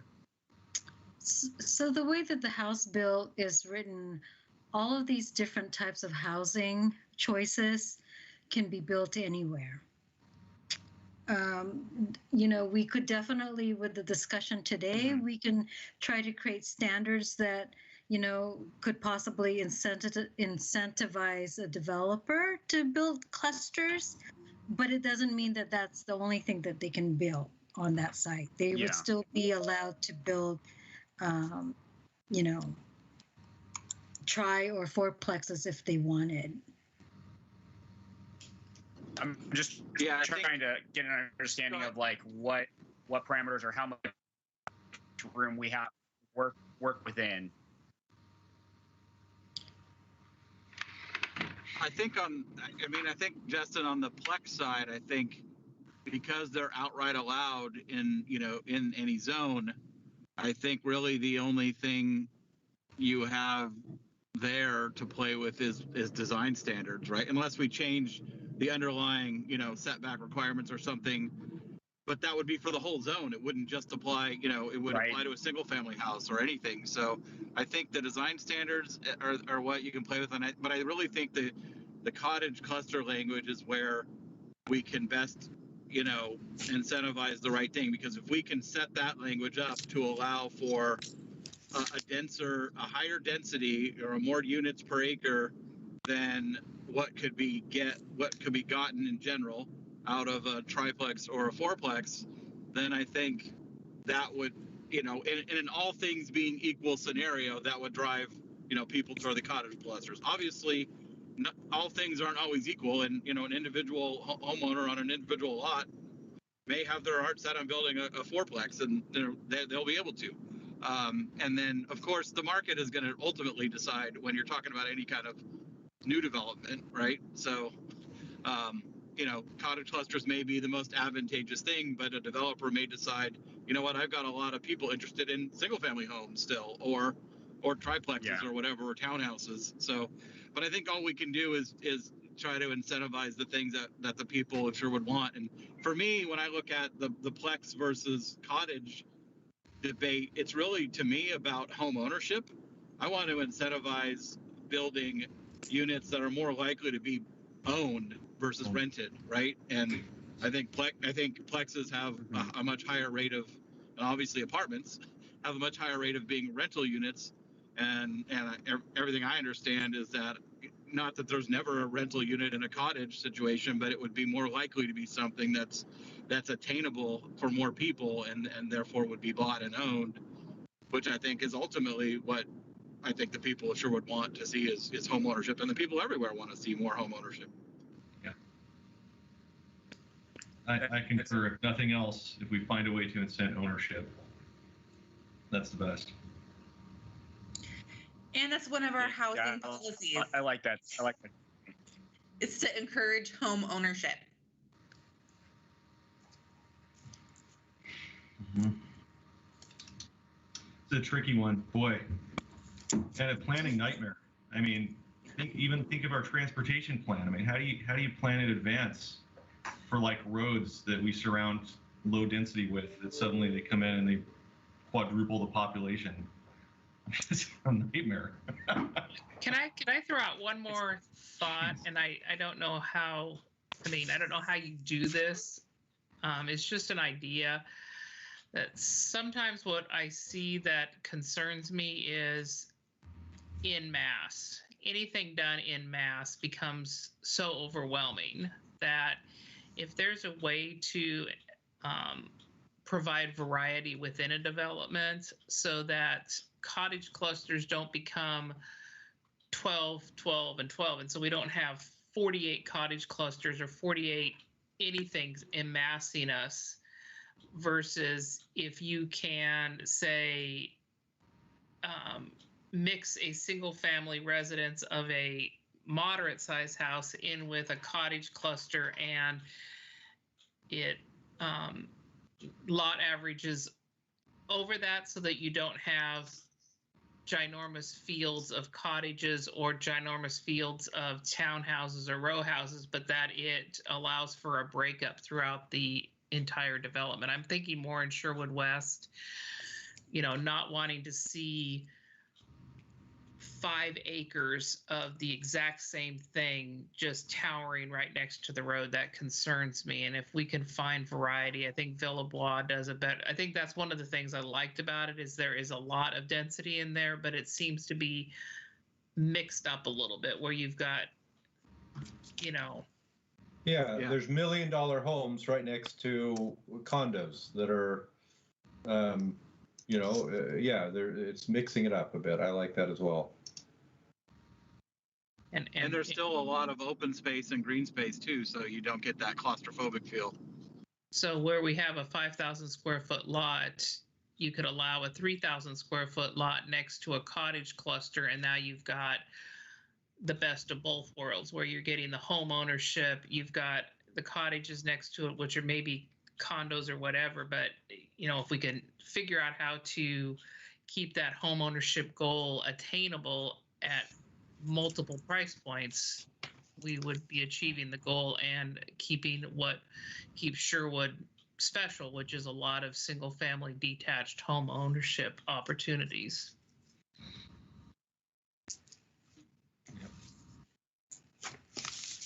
Yep. So on that very impossible idea. These are all excellent idea, and I think definitely staff will have to take all of this in consideration and try to draft some language so that we can attain those goals. So more to come. Again, this is just the beginning, but we will definitely bring this forward on as we move forward with this. I do want to let you guys know that there is going to be a virtual open house for the residential design and the housing choices for House Bill 2001. We're hoping to have that live sometime next week, and we are currently reviewing the open house draft website right now with our engagement committee. So once they bless it, we'll move forward.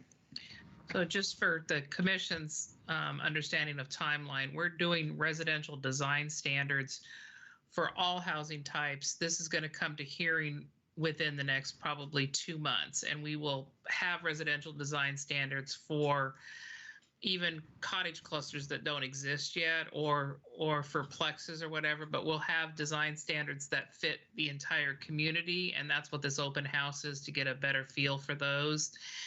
And then the House Bill 2001 is also part of the open house, but that's not going to be a hearing until next year. So, right.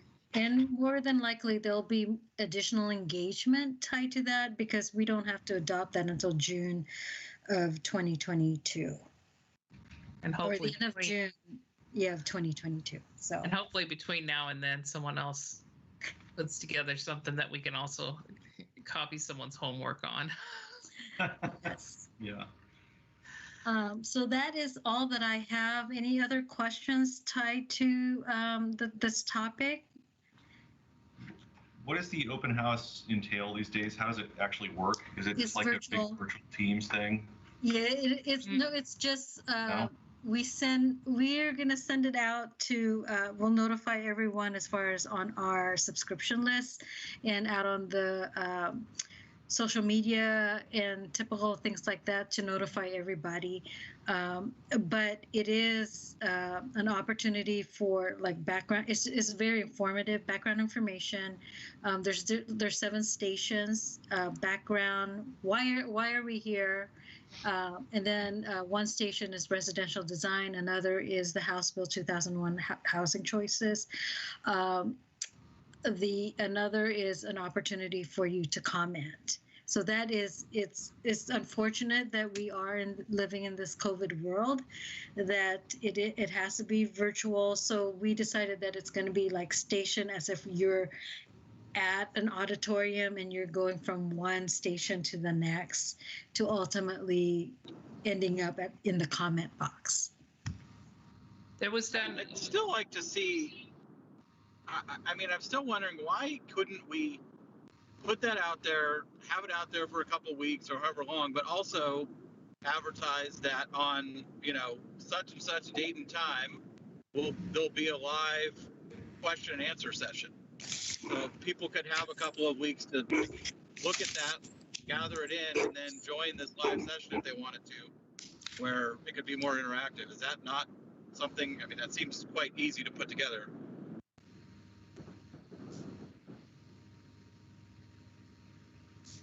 I stand you into silence, no. Nobody heard me. No, Councillor Scott, I did hear you. I think that's something that we can definitely bring up with our consultants and ask that question. We do have a budget for this grant, so we just want to make sure that if we proceed with something like that down the road, that we have the budget for it. But what do we need? We have Zoom, we have Teams, we have people. Like, it doesn't cost anything. But I hear your point.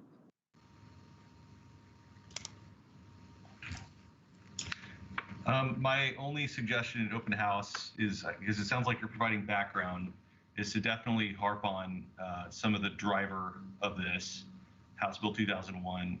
I made note, because last time we talked, or at least, this stuff came up about kind of informing the public of what drives a lot of this, finding ways to kind of keep them, whether it's on the website or somewhere, in the know of what's driving some of these discussions, whether it's some metro policy or a state law or whatever, that it's not always just the Planning Commission coming up with things.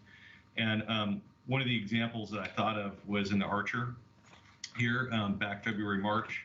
There's a little article in Planning News Update, and it's good. I mean, it outlines, what we're doing, that we're going through this undertaking development code audit to support a range of community housing choices, blah, blah, blah.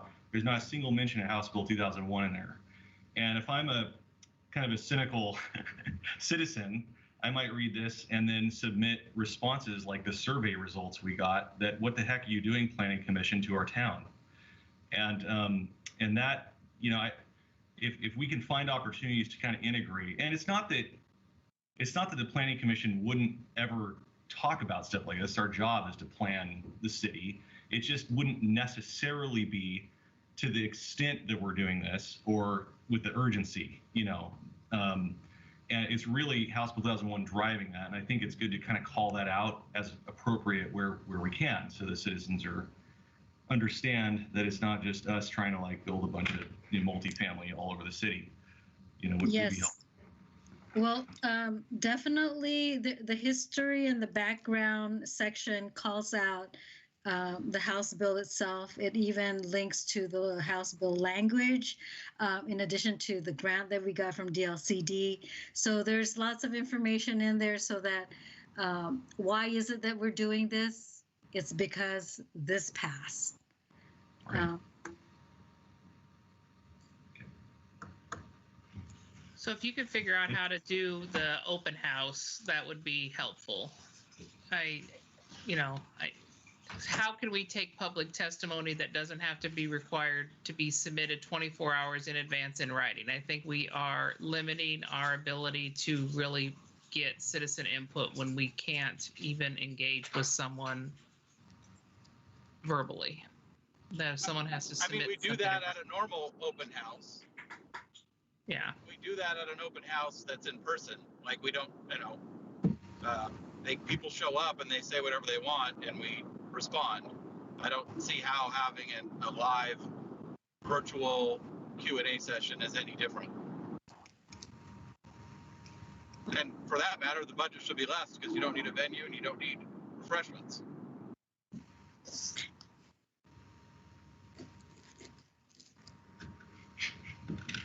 Okay, so we will definitely discuss this in regards to as part of our engagement. And we'll let you know if things changed up in regards to, in addition to the open house that we have, hopefully we can have a live interactive session too. But that is something that we'll have to figure out the details, because it was something that we haven't considered, but now it's something that is on the table for us to consider also. Is there other, Thank you. Councilor Scott, is there another community, I mean, have you heard, I've got to imagine that other communities are already doing it. Have you seen one that works successfully that we can point staff towards? No, but I will dig into that. Thank you for bringing that up. I think that's a good idea. I guess my question is, are we worried about some sort of legal entanglement? Because if it's just a technology issue, I think that's a non-issue. And a budget issue, that doesn't make any sense to me. But if we're worried about some sort of legal entanglement, then I guess that's a different question. I think one of the Councilor things, Scott, I think it's a combination of things. I think that it's, I don't think it's a legal issue, it's a logistical issue. And as far as budget, I think that it's essentially, and I could be wrong, but I think that they have coordinated with the consultants to build a site and to build materials for this. And then there is additional staff time if we do a live thing, but we certainly will talk about whether or not it's something that our staff without the consultant team can do. And so we'll definitely talk about that. And I think we also can reach out to other jurisdictions and see if they have examples of live events and logistical issues that may have been things that we want to think about. I'm not personally aware of anything that's been live like that, but we can look into that as well. I do have one example. We had someone, because the CAC meeting invite was publicly produced, someone came to the meeting and was invited into the room, and they were yelling out things that were inappropriate. So it has to be, that's why I asked if we'd seen it done well, because we have to be able to filter and remove someone who's misbehaving. So that would be, I could see one cautionary concern that I would have as to how to invite someone without getting that. Yeah, and Zoom has that functionality built in. It's basically, it's called it's not a Zoom meeting, it's a Zoom, it's a webinar presentation type of webinar. presentation. Yes, Yeah, exactly. Yep. And in fact, actually, even in Zoom, you can, when you set up the meeting, you can say allow participants to unmute themselves. And if you don't set that, then you can just have there be a moderator. In fact, I mean, I do this all the time with customer advisory boards and feedback groups where I've invited people in, and then certain people, you know, and it's a facilitation problem, not a, you know, at least for me, it's not a legal problem. I just, I have somebody who's facilitating it, you know, in terms of watching the online chatter and the people that want to make comments, and then I'm doing the hosting of it and moderating the discussion, and there's certain people that are showing their cameras as being panel and stuff like that. So there's a lot of ways to do it, and I'd be happy to help staff out if they want to know what settings I use. Yeah, me too. I do this all the time at work, and I'm happy to help and happy to help host and whatever we need to do to make it happen. Excellent. All right. Staff has all the answers they need to solve all the world's problems, right? Sure do. All right, excellent. Do we have any other, we're moving on to the next agenda item before we close, is Planning Commissioner announcements. Are there any announcements that anybody needs to make before we adjourn? All right, I see no hands raised. No announcements, but I do have every once in a while I get these emails through the city email about League of Oregon Cities conference call stuff. I'm just wondering, what is that? And should that be something that we attempt to join as commissioners? And I don't know, it's kind of blue because I'm newer. I'm sorry. To say that I got one today as well. I think that's for there's a weekly call that's primarily for like city managers and mayor type folks. I think anybody is welcome to listen, but it's not something that you need to. Okay. Do other folks on the commission tune into this thing regularly? No? Okay. No, I've glanced down through the articles, and sometimes I follow the link to read the article, but I've not attended any meetings. Okay. Just looking for best practices in my role here. Yeah. Great.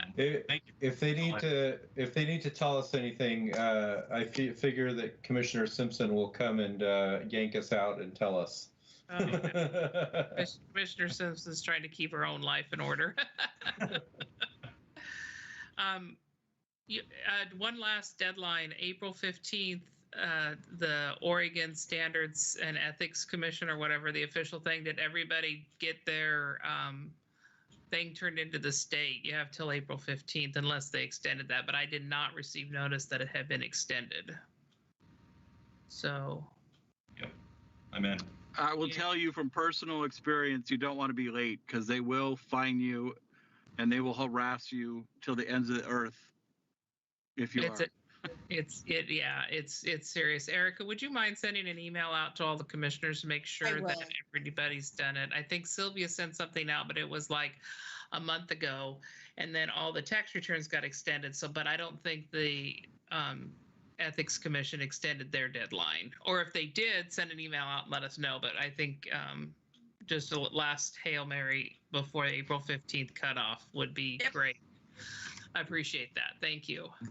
Do they do anything? I mean, do they contact you about it afterwards, or does it just disappear into state coffers somewhere and then until next year? As long as you file it on time, I've never been contacted by it. Okay.